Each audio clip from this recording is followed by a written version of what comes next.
Former Navy SEAL Sean Ryan shares real stories from real people from all walks of life on The Sean Ryan Show. Tennessee Congressman Tim Burchett. Where do the majority of UAP sightings happen? Yeah, military installations, but I couch that. I mean, if they're going to fly here and check something out, they're going to see where our best and brightest are, I would assume. They asked me about seeing any UFOs in Washington, D.C., and I said, no. I said, there's no intelligent life around here. The Sean Ryan Show on YouTube or wherever you listen.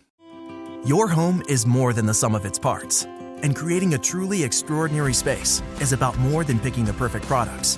That's why the experts at Ferguson Bath, Kitchen, and Lighting Gallery are here to help you throughout the entire process to create a home that's as unique as you are. Bring your vision to us. Schedule your showroom consultation and see more from brands like Jen Air at build.com/Ferguson. 11 o'clock, welcome in Gamecock Central Takeover Hour presented by Firehouse Subs. Tyler, West, and Chris, we've been broadcasting out here at Gold Line Framing, 511 12th Street in West Columbia all morning long. Still got another hour to go. Josh is out here. He has got tickets for tonight's game between Carolina and Clemson. Women's basketball. Got Carowinds passes to give away. Got T-shirts. Come by and see us again, 511 12th Street in West Columbia, which is the start of a very busy day here on the game, as Terry will be out at the Nest broadcasting from 12 until 3 on Gadsden Street, and then Jay and Terry will be out at Todd and Moore from 3 until 6. And speaking of being on location, Monday we'll be out at Firehouse Subs once again. This time, the Main Street location, literally like a stone's throw from our studio. Yep, 633 Main Street, right on USC campus, right across from, guys, where I used to live at USC, in the now demolished. Ooh, we're going to get some Chris stories while we're over there. We may. I mean, every time I walk over there, I get a little bit, it's nostalgic. But we're going to enjoy ourselves some Firehouse Subs. And if you've not had the new turkey Thanksgiving sub, you need to check it out. Thanksgiving right around the corner. This is a limited time offering. It's actually my understanding that Columbia is one of the select markets in the entire country that has this thing. Carved turkey, cranberry, mayo, dressing, which is what we call it in the South. You can get it at firehousesubs.com using the Rapid Rescue. It'll be ready when you go into Firehouse Subs to pick it up, or available on the app. You can earn yourself some rewards either way by linking a loyalty account. Earn yourself some rewards to get some free Firehouse Subs in the future. Looking forward to being there on Monday. Yep, absolutely excited to be out there. Again, coming up on Monday for the holiday week as we get you set for South Carolina and Clemson. But obviously our focus first is on Kentucky this upcoming weekend. Yesterday we heard from the coordinators. Dow Loggins was asked about Spencer Rattler and how much he spread the ball around this past weekend to against Vanderbilt, getting the ball to 10 different receivers, and if that's something that can be sustained going forward. Here's what Loggins had to say. Both. I mean, it's a great question. I didn't know that, and it's kind of like what we just talked about, like everyone playing a role. It keeps morale high when guys are appreciated, and everyone wants to touch the ball, and there's only one ball, so it's hard sometimes to spread it around, especially when you have Xavier Legette and you want to get him the ball. But it's a combination of guys getting better through the months of November and December and continue to get better through the season. And guys, when their numbers called, going in and making plays, Spencer getting through progressions. And some of those times, like those are, like he's getting to 3 or 4 in progression to get backside. I mean, you guys know that Legette most of the time is going to be 1 or 2 in a progression. Sometimes we use him as a decoy, but not very often.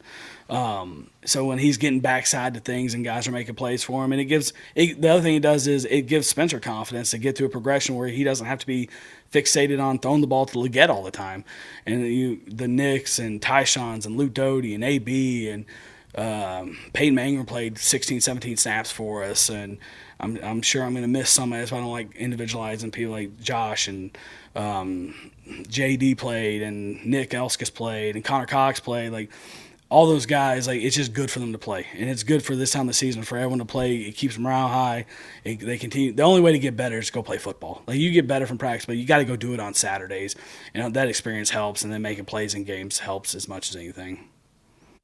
I think he was the question was asked in the way, is that just the defense that you're going up against, which Vanderbilt obviously had a defense that struggled, or is it Spencer being so good at going through his progressions and having so many options? And I think Tyshawn Russell even had a drop on Saturday, so that could have even been an 11th receiver. But definitely good to see so many guys getting touches this past weekend. Maybe don't have this many this weekend against Kentucky, but I'm sure he'll still be able to spread the ball around pretty well.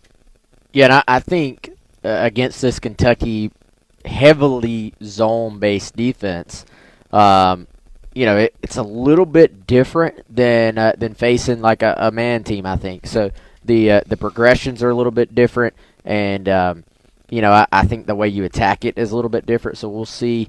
I think they'll obviously try to continue to involve people like Josh Simon, in the passing game.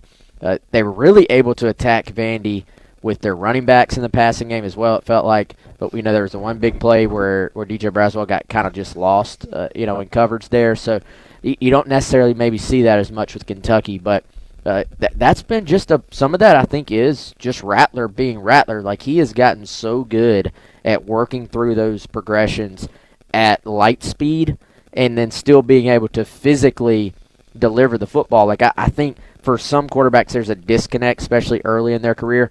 They may be able to point it out, going through tape or something. Hey, that's my first read, that's my second, that's my third. But to go out there and do it, and then do it in real time, and still be able to sort of have the technique to deliver the football, I think is just so impressive. And I think that's something NFL teams are going to love about what Rattler's done this year. And, I watch games on Sunday, and some of the quarterbacks, some of these teams are trotting out there. And I know some of them are in backup situations because of a guy got hurt or something. Well, Mike Eva had Field Yates on podcast last week. He sort of put Spencer into that box as like, hey, this guy could stick in the NFL as a backup quarterback. I think teams are going to see quite a bit more upside than that with Spencer Rattler. Now, Field Yates knows far more than I do about the NFL draft side of things, but we've watched every snap Spencer Rattler has played here at South Carolina, and the level in which he executes, like the percentage of times that he executes this year, is just absolutely off the charts. Well, and I think that something that stood out about the Vanderbilt game is he had time, no sacks, just I think 4 pressures on almost 40 passing attempts. Those are great numbers. Now, you can't expect that to continue against Kentucky. Looking at Kentucky, they're not thrilled about their pass rush right now. They feel like they've been inconsistent there. I think this team is in the top 50 nationally in sacks. They have 23 on the year defensively. That's on the lower end of the SEC, though. Lower end of the SEC. And so that's, of course, the key to this game. Spencer Rattler has been pretty good under pressure, whether it's been able to escape, been able to make plays.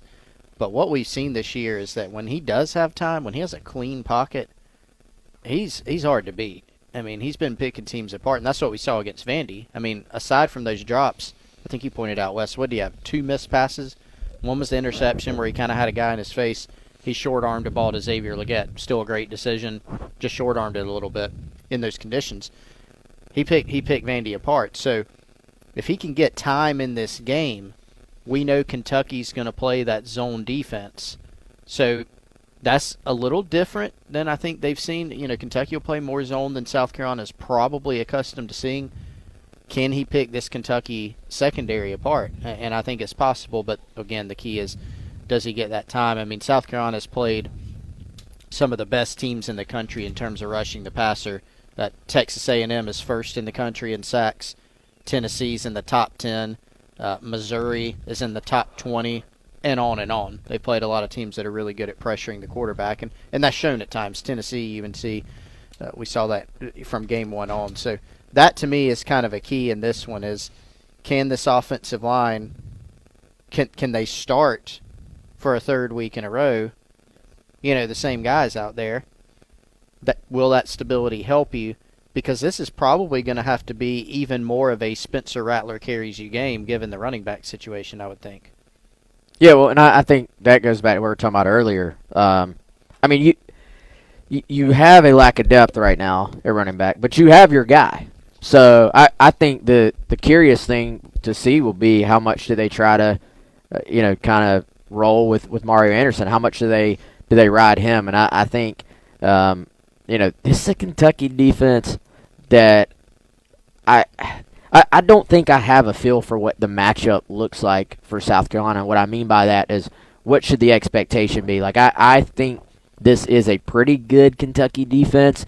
If you look at some of the teams they've played lately, other than Mississippi State, they've given up some points lately. Now there's been, I know the Alabama game, turnovers were heavily involved, at least from the Kentucky side of things, in terms of putting, maybe putting their defense in some bad spots there, and so that factors in as well. But is there going to be room to run against this front? They just physically look like a big front to me, and so can South Carolina get some movement?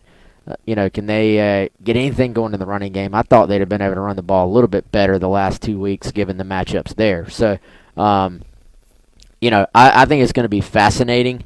I think there will be some ugly moments from the offense against Kentucky, because without them being a team that's just going to go out there and play man coverage with you, it does limit some of the opportunities for explosive plays. Like, Kentucky's entire thing is keep everything in front, and so if you take away all those deep balls, what's left on offense? So that to me is a huge key. Can South Carolina execute well enough to drive down the field? And they've done a pretty good job at keeping things in front of them. I know, listen to some of the podcasts that cover Kentucky football. They do have concerns with what's going on with their secondary, particularly when it comes to safeties, but they have been fourth in the SEC against explosive plays this year. So that's something, again, they've actually done a pretty good job at limiting, which, of course, something that South Carolina has been good at this season themselves. So that's going to be an interesting matchup to see play out on Saturday. Yeah, I think that's schematically what they do. That's what they're built around. Well, and if you go back and listen to Mark Stoops' comments from his Monday press conference, that was the bulk of what he talked about. I mean, his entire description. He talked fondly about Spencer Rattler and Xavier Legette, but he said this is an explosive offense. They can make They make a lot of explosive plays. He really harped on it, and so that's their identity, like you said, Wes. They're really, I think, going to double down on that in this game. And so for South Carolina, can you take what they give you, and then can you drive the football? And when you get in the red zone, I have a feeling that red zone play will be important in this one. We've seen that in this Kentucky series. We've seen South Carolina get the ball in plus territory through turnovers or just drive it down there and then bog down. Can you get down there and finish, and can you A, score, but can you score touchdowns? Yeah, and Kentucky is 10th in the SEC as far as allowing points in the red zone, allowing opponents to score a little over 89% of the time. And South Carolina, not the best when it comes to red zones, only been able to score 80% of the time. Or, that's Kentucky's red zone percentage there. But so that's going to be another interesting matchup to watch play out on Saturday as well. Do you know what South Carolina's been in the red zone as far as statistically? I feel like they've been pretty good down there, honestly. So this is a team. I'll tell you the eye test of it. I don't know if the numbers back it up. I'm guessing they probably do. This is a team that does not necessarily execute at a high percentage in the number of times they get down there, but when they do get down there, they typically this year have scored points. So I think their red zone percentage is probably pretty good. Yeah, South Carolina's 88% in the red zone, 65% of those being touchdowns. So yeah, and that's right in the middle of the SEC at 7. So pretty good there. Yeah, they've been solid. I think you look at our guy Fleming, the Stat of War Twitter, and some fascinating things from him. But he has that thing called an equal rate, which I kind of hate the name because nobody knows what that means. But what it really means is the percentage of times that you have a positive drive, basically. And he has a specific, I think for him it's basically, do you get inside the 40-yard line on a drive? And South Carolina is very, very bad on their percentage of having those drives. But also their ratio when they do have those drives of actually scoring is really, really good. So some of that is because of how reliant they have been on big explosive plays. We certainly hope South Carolina can carry the momentum of the offensive performance last week into the game this weekend against Kentucky. Speaking of momentum, turnovers finally started getting some the past couple weeks. Can they carry that momentum over into Kentucky as well? We'll hear from Clayton White and what he had to say about that next. You're listening to Gamecock Central Takeover Hour presented by Firehouse Subs at Gold Line Framing in West Columbia, going until noon here on the game. All across the country, drivers are reaping the rewards of safer driving with the updated Drive Safe and Save app from State Farm. It includes dynamic new features like interactive maps and driving tips, and those make the pursuit of your discount even easier. You can earn up to 30% savings on your auto insurance bill. You can actually earn a lot of savings, guys, by switching and saving to State Farm, but you can also bundle your insurance products, just like my family does. Experienced, knowledgeable, responsive, and helpful team at Amy Mason Cup State Farm, and they can help you with all sorts of policies, home, auto, business, boat, renters, and so much more. Whatever your needs are, she and State Farm have you covered. They can give you a personalized quote to meet your needs and help you save. Now, get in touch with her, amymasoncup.com, 803-772-5554 to learn more today. Like a good neighbor, State Farm is there. Always is. Winning the turnover battle as a football team is definitely one of our top 5 things that we discuss every single day. We have to go after the ball, understanding that Kentucky doesn't run a ton of plays. You might not have that many opportunities, so you have to be where you're supposed to be, when you're supposed to be there, and do it violent and make sure we are all on the same page. And, I mean, turnovers don't just fall in your lap. You create them. You have turnovers on downs, and you have takeaways. So in the defensive room, we count turnovers on downs as turnovers. We don't count them as takeaways. So we want more takeaways, and we got to do a great job of getting to the ball. Tips and overthrows, we got to get those. And if the ball does bounce our way, we got to take advantage of it. Welcome back in Gamecock Central Takeover Hour presented by Firehouse Subs. Tyler, West, and Chris out at Gold Line Framing in West Columbia, 511 12th Street, going for about 40 more minutes, going until noon. That, of course, was the voice of Clayton White, defensive coordinator for the Gamecocks yesterday, talking about the momentum that they've had with turnovers over these past couple weeks. Through the first, 8 games of the season, they only had 7 turnovers, takeaways, including none in the previous 3 games before taking on Jacksonville State. And then you've been able to pop with 6 over the course of these past 8 quarters, which is obviously huge and something that you can hopefully keep going this weekend against Kentucky. But he brought up an interesting point there. Kentucky, the slowest paced offense in the entire FBS, as they only average about 56 plays per game, so having less opportunities to create those takeaways for South Carolina this weekend, more likely than not.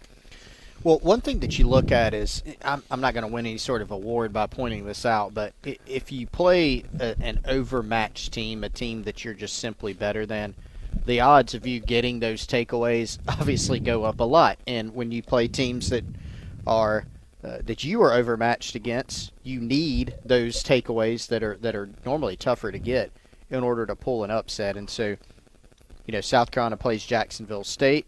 That ended up being more evenly matched than I think anybody wanted in that stadium, or any of the staff, any of the players and fans. But turnovers were, an important part of that game. You play Vanderbilt. The conditions are poor. We saw Vandy bounce a snap back, and South Carolina was able to capitalize by blocking the punt and then returning for a touchdown. We saw, fumbles in that game, so ball security was tough. So the conditions, but also I think just the caliber of the opponent and the situations you put them in. So now you play Kentucky, and then you go play Clemson, and we're getting ahead of ourselves by looking at Clemson, but they've had plenty of turnover woes this year. In fact, according to Dabo Swinney, they'd be undefeated if they did not have as many turnovers apparently this season. Sure. But joking aside, it has been a better showing from the defense. Just overall, like that game against Vanderbilt was the most complete game they've played all year, the most complete game they've played in a while. I don't anticipate a performance like that against Kentucky or Clemson, but they need to play like that. Right? I think that defensive performance, whether you look at the takeaways, the ability to get off the field on third down, how they affected the quarterback, stopping the run, they just did everything well in that game. Now your competition level goes up, but you're going to have to carry over that type of performance to build confidence they just look like a much more cohesive and confident unit in that game, and they got to carry that over. Well, so we've seen in the last 3 weeks now, at least, counting this coming week, we will have seen the fastest offense in the country, or top two, right up there with Tennessee and Jacksonville State. We obviously saw South Carolina play Tennessee earlier this year. And now the slowest offense in Kentucky, which, I think is one of the most interesting things about college football is you're going to see all these different diverse ways of doing things that you don't necessarily see from week to week in the NFL. If y'all are running an offense, what do y'all think is the best way to go about it? The Kentucky way or the Jacksonville State way? Well, you can have success doing both. I think it's up to your own, kind of personal philosophy. I don't know, if I were doing things, I would lean more towards tempo, but you can, again, still be very successful with a slow, methodic, as long as you're gaining yards, a slow, methodic, plotting offense as well. I think the difficult part with offenses like that is when they're so momentum based, and if you're not having success, you really put yourself in bad spots. Yeah. I think I really like the offenses that have it as part of their plan, but aren't just complete. Jacksonville State, their entire identity was based around tempo. I feel like, and that just feels very 5 years ago to me. So I think you better, though, in today's college football, you better either have some tempo or you better have pre-snap shifts that can give you, A, lots of information about what your opponent's doing, and B, help you with creating matchups, I think. I think if you look, first of all, it's very jarring to go look at the top scoring offenses in the country and have to keep scrolling, and Tennessee's tied with Georgia Tech for the 35th best scoring offense in the country. Part of that was, they got Missouri just pretty much shut them down, right? So that's a big part of it. But Oregon actually number one, by the way, 46.3 points a game. But if you go through the top 10, there's not an offense in there that you could describe as plotting other than Michigan. Mm-hmm. Right, Michigan can line up and run the ball 32 times in 30 a row. times in a row. But the other ones are Oregon, LSU, Lincoln Riley at Southern Cal, Jeff Levy, Oklahoma, Washington with Kalen DeBoer, Georgia, which is not, you don't think of them as a tempo team, but they'll use it. And they're not just a ground and pound team. They throw the football. They're a balanced team. SMU, North Carolina, right? There's a lot. There's not many teams in here that their goal is to line up and say, "Oh, we'd love to run 50 plays." You don't really see that in the top teams. I will say this: Kentucky's, outside of the win against Mississippi State, their most recent best performance in this losing skid they've been on was against Tennessee and losing that game by 6 points. They did incorporate a little bit of tempo into that game. Devin Leary actually had his best game of the season against Tennessee and benefited from playing that tempo as well. So that's something that we could see them mix in a little bit. It's just not what their MO on offense is. And maybe not a coincidence that Devin Leary got comfortable and confident in that game, potentially because they went with a little bit different, a little bit faster pace. I do think the interesting thing, too, about college football is it sounds almost counterproductive to even ask, but most of those teams are tempo teams. And is the point is literally is that are you the best offense because you score the most points? Like how many of those teams also consistently put their defenses right back on the field in bad spots as well? I would say if you could let me pick, give me the Michigan offense and give me the Georgia offense because they're scoring those points while also being more of they're probably, especially Georgia's probably like middle of the pack, I would think, in terms of tempo. Like they're not a super slow team, but they're not going to go out there and just sprint to the line of scrimmage either. I mean, the Jacksonville State guys, man, it's almost funny if you watch how quickly all of their guys have been coached up. As soon as they're tackled, they're like throwing 15-yard spirals to the referee and sprinting to get lined up. And so it is interesting. But I like Liam Cohen for Kentucky. I know they've kind of been up and down on offense this year. I think he's a great mind, man. So to answer your question, Georgia is actually 55th in the nation at 70 plays per game. So right around that middle ground area. But you also have to count late in the game when they're just blowing people out and, just bleeding the clock and running the ball. That also factors into that too.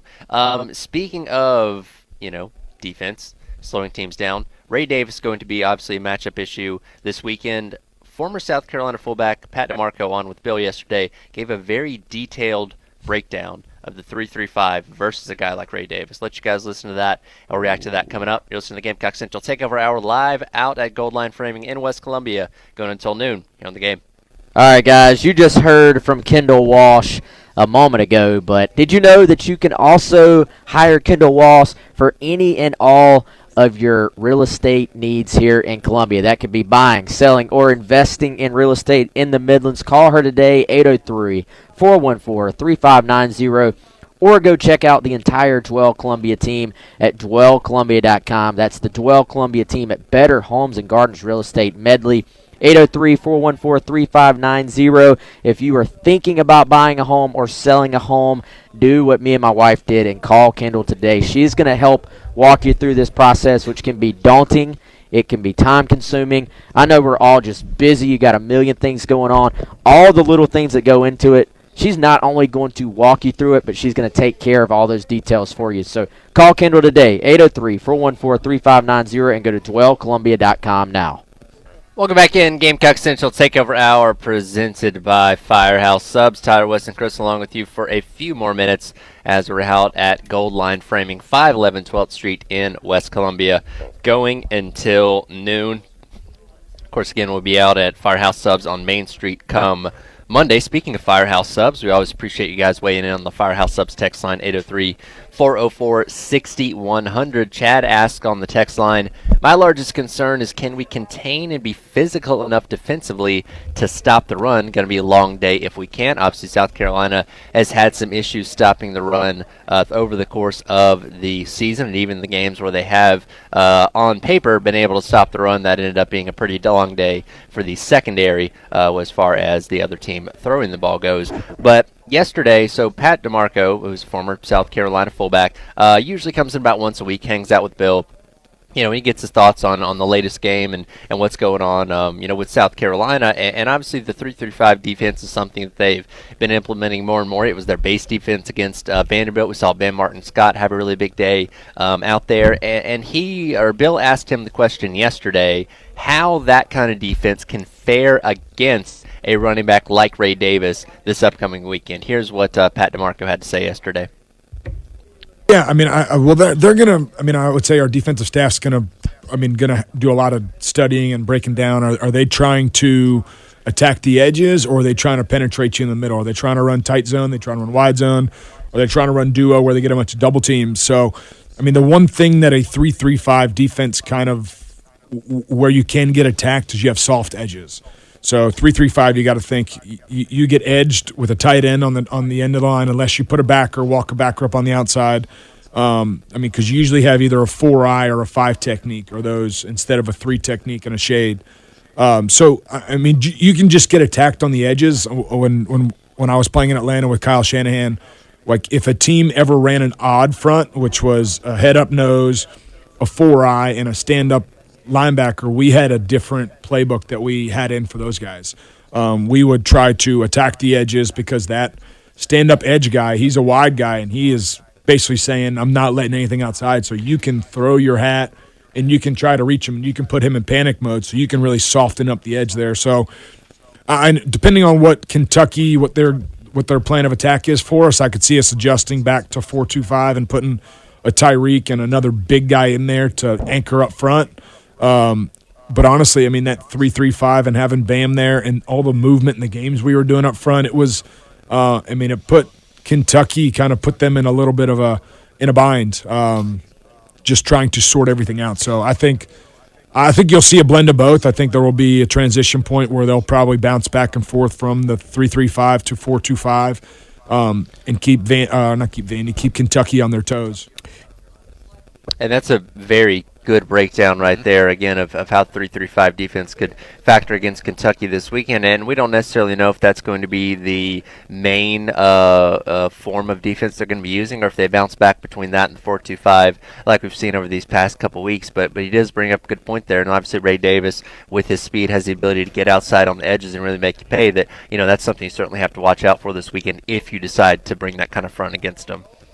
Yeah, I mean, it's kind of a game within a game, right? To think about this, because as Pat was breaking down there, you're trying to project what Kentucky's game plan offensively is going to be, and so you go back and you look at what they've done this season. You go back and look at, what has Liam Cohen done throughout his career, whether it's been his two stints at Kentucky, other concepts that he had with the Rams.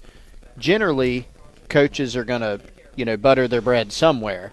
You don't expect Kentucky to come out with a completely different run scheme. They may add some things, they may tweak some things, they may take some things out, but you're going to structure your defensive game plan around what you think you're going to get from them. Now, what we don't know, Tyler, is what is the plan for South Carolina?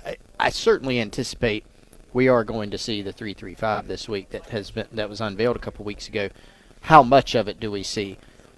You also got so that's pregame, but then you've got the in-game adjustment. Okay, what are you actually getting in-game from the opposing offense? What's working? What's not? The thing that you would love to have happen, just as a general point, is make Devin Leary beat you. Get this team into third down, whip Williams-Brice into a frenzy, and then you can unleash that 3-3-5 that has helped you get to the quarterback more. It was a big issue for this defense before, say, the Texas A&M game. They were having a lot of trouble getting to the quarterback. They still haven't been phenomenal there, but since they have put in this package, they have had some spots of success because you're getting your best athletes on the field, and in that 3-3-5 package, you got Bam Martin-Scott on the field, you got Jaron Willis on the field. That has helped them. That's given them more pass rush juice, and that's what you want here. And this offensive front that Kentucky brings to the table, one of the better ones in the SEC in terms of sacks allowed, only giving up 16 on the season and only giving up around 5 tackles for losses a game, which is good for 5th in the SEC. So it's definitely going to be one of the stronger fronts as opposed to what you had this past weekend against Vanderbilt. So again, that kind of maybe changes the way you look at it. And again, the ability to run the ball with a special running back like Ray Davis, they can certainly make you pay in a lot of respects with that on offense. Well, here's something that Wes and I were discussing yesterday, a couple points on not Kentucky's pass protection, but in their run game. They actually are one of the lower graded. You mentioned how well they've done pass protecting. On the flip side, they have not been great in the run blocking department, which you look at it seems kind of backwards. Right. But Ray Davis, very good at breaking tackles. Ray Davis, very good at breaking tackles. And so what you don't want is the intersection of those two things where they're stacked up on each other where, Kentucky's blocking very well and creating a lot of room, and Ray Davis is now at the second level breaking tackles. He's going to break some tackles behind the line of scrimmage, at the line of scrimmage. Right. I don't want to say you can live with that, but there's a big difference between that and then breaking tackles once he's at the second level at the linebackers or even worse, back in the secondary. Would you believe that Kentucky's lowest rated run blocking game was the Florida game, according to Pro Football Focus? Well, I guess I could see that because Ray Davis he did break a lot of tackles that day. He broke a lot of tackles in that game. He was absolutely fantastic in that game. But we were actually looking back at how many tackles he forced in that game. I can't even. Oh, is it like it's like 10 or 11, right? It might have pretty been 12. high number. I mean, it was double digits. So he's been really good. But here's the other thing I was going to point out. And Wes and I were talking about this yesterday. If you listen to Clayton White, he wasn't exactly putting Ray Davis on a pedestal. Sure. Now, he was not discounting him as a player at all, but he kind of made a point to say, hey, this is another good SEC back. We see a lot of good SEC backs. And if you go look up and down, you can kind of get lost in Ray Davis's game against Florida. Sure. It was a little bit more of an outlier. It was a tremendous great performance by him. But other than that, I think he has 2 other 100-yard games this season. And it hasn't been like he's absolutely torn it up. Now, I think a big part of that, as we were discussing, is the fact that Kentucky has not blocked the run extremely well. He's certainly more than capable of doing it. I think Clayton White was kind of speaking to the fact that, hey, we have played a bunch of other good backs. You go up and down the list, they have, and in almost every game this year. And trying to also, I think, build some confidence in his guys of, hey, let's not put this guy on a pedestal because we've played other good backs this year. Right. And yeah, they've definitely played a higher caliber of defense these past couple weeks when you talk about Georgia, Missouri, Tennessee, Mississippi State, a little bit farther down on that list, but Alabama this past weekend. So, yeah, his numbers certainly dwindled quite a bit compared to what he was doing at the beginning of the season against Ball State, Akron, Eastern Kentucky, and stuff like that. But, again, South Carolina has had trouble stopping the run a lot this season, so it wouldn't be shocking if he went out there and had a great game on Saturday. Yeah, and I'll add, hearing from Pat DeMarco a second ago, when Pat talks, I listen. Oh my goodness! For one, he's a professor. Yeah, for one, he's outstanding. Two, his big subject last week was how Bam Martin Scott, he wants to see him play more, and then he has his breakout game. So I don't know if he had a tip there that Bam was going to play more, or if he was just looking at, he just had that thought himself. Right. But here we are, and obviously, like we talked about, Bam has been really good in that new role for himself. If you wonder how smart guys that play in the NFL are, just listen to Pat DeMarco when he talks with Bill, and you're like, wow. Everybody in the NFL has to be this level of smart to play at that level. Smart and the level of athleticism. Oh, yeah. And Pat has gone the direction we always talk. So the big guys, the big men, especially offensive linemen. Right. Well, I don't have time to tell the story. You know what? We can tell the story on the other side. How about that? We'll do that. We'll wrap. Tyler's giving me the wrap it up. We'll wrap up today's edition of the Gamecock Central Takeover Hour, presented by Firehouse Subs at Gold Line Framing in West Columbia here on the Game. Welcome back in. Gamecock Central Takeover Hour presented by Firehouse Subs. Tyler, West, and Chris broadcasting live. Gold Line Framing in West Columbia for a few more minutes here, going until noon. Then we'll throw things over to Terry, who's out at the Nest for today's edition of the halftime show. We had to run into a break there, so sorry to rudely interrupt West in the middle of his story, but we will let you continue with your thought from a moment ago. Tyler, when Tyler's ready for you to wrap up, he's like, it's done. Gives you the look. We have rules. He's like, shut up, Wes. You're talking too much again. I do want to give a shout-out to our friend Bill, who just dropped by. Loyal supporter, I feel like. Come by and see us a few times. Yep, of both the show here and GamecockCentral.com. So appreciate you, Bill. Hopefully you're back in the car now and are hearing your shout-out, but always good to see you. But, man, DeMarco, so all the big guys, and normally it's offensive linemen, when they get out of ball, they go two ways. Some of them, we won't talk about that, but some of them just, they get really fit. Yeah. And Pat is super fit. TJ Johnson, by the way, was in town for the Spurrier Days thing. Super fit now. He went the fit direction. I didn't get to see TJ. Yeah. I'm intrigued now. I almost didn't recognize him. So it's always funny to me, like offensive linemen specifically. I know, like you've seen the picture of like the Pouncey brothers now. They're like little sticks compared to what they were when they were playing in Pittsburgh and playing at Florida as well. Like the transformation some of those guys have as soon as they finish playing, because of course having to bulk and carry all that weight for the position. Like some of them immediately slip down. It's the craziest thing. Well, and the kind of unspoken scary part of that is you kind of realize, hey, maybe it's not that good to have to be that big to be able to compete, sure. Which you have to be, sure. At this level. But the actual story, so Pat ran the Gamecock 5K. Can't remember what they call it, the one that was the day of the spring game. Okay. Cocky truck? Yes. Yeah, the one we tried to get Bill to run. Yes. And he was flying. I mean, I don't know if he finished first. He may have, but and I'm like, you don't really realize how athletic you have to be. Who says fullbacks are slow? To play in the NFL. It's a fullback tight end, and he is just, he was gone. So, anyway, I'm just trying to say I got a ton of respect for Pat DeMarco, and I could listen to him talk football for hours. And when he comes in and talks with Bill, I think it's usually on like Wednesday mornings. It's really good, really insightful, and a good breakdown that you kind of have to take notes as you're going along, or you're going to get lost somewhere in the middle because he goes completely in depth on it. You can just see the football mechanisms working within his mind when he's talking about it. Really neat to hear. Love that stuff. What did he say about the game this week? Does he have the Gamecocks? Figured he would, we try and be positive about it, right? Like if it's just an unfavorable matchup, we're honest, but I think most of us feel like this is an opportunity, and the ESPN FPI still has South Carolina favored in this game. Like, as long as they go out there and handle their business, they should be able to win. It could be close, but I don't think it's gonna be a blowout like last week. Yeah, and I think should be able to win is probably the best way to say it. I would stop short of saying they should win. I think this is such a tight football game. Like, I don't necessarily think this is a game where you sit there and say, you were talking earlier, Chris, when you're outmatched, you sit there and say, well, you have to win the turnover battle.